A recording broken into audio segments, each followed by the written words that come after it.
یہ ایک پرانے زمانے کی بات ہے جب ایک دیہاتی اپنے گاؤں میں محنت مزدوری کر کے گزارا کرتا تھا۔ وہ غریب ضرور تھا لیکن اس کی ایمانداری اور سچائی پورے گاؤں میں مشہور تھی۔ لوگ اس پر بھروسہ کرتے اور اسے عزت کی نگاہ سے دیکھتے تھے۔ مسئلہ اور آزمائش۔ ایک دن اس دیہاتی کو کسی ضروری کام سے شہر جانا پڑا۔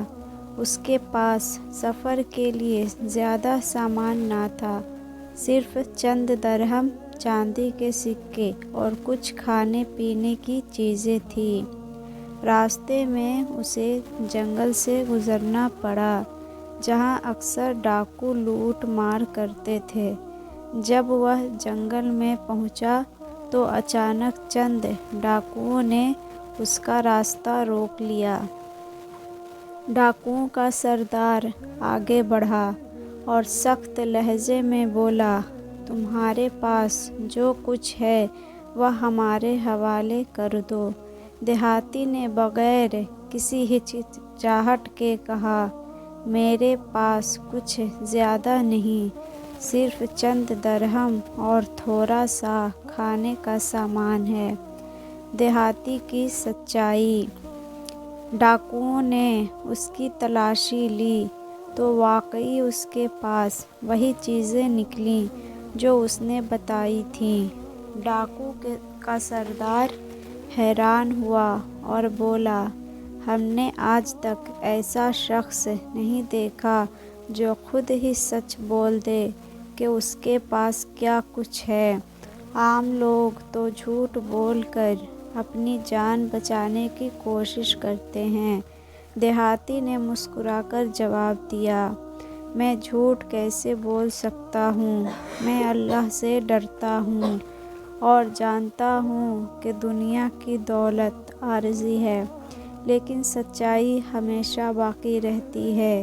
اگر میں یہاں جھوٹ بول کر جان بھی بچا لوں تو کل قیامت کے دن اللہ کے سامنے کیا جواب دوں گا؟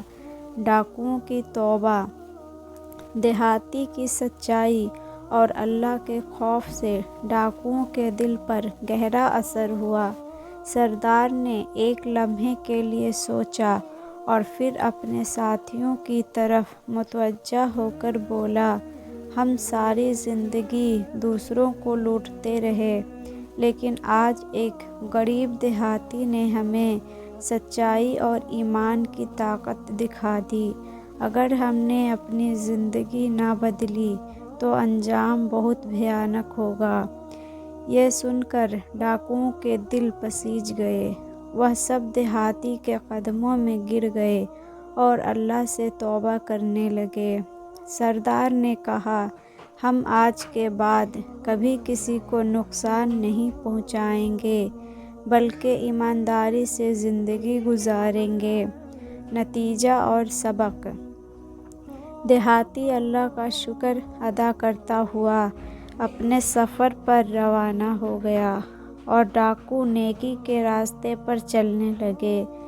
یہ واقعہ ہمیں سکھاتا ہے کہ اگر ہم اللہ پر بھروسہ رکھیں اور ہمیشہ سچ بولیں تو مشکل ترین حالات میں بھی اللہ ہماری مدد فرماتا ہے۔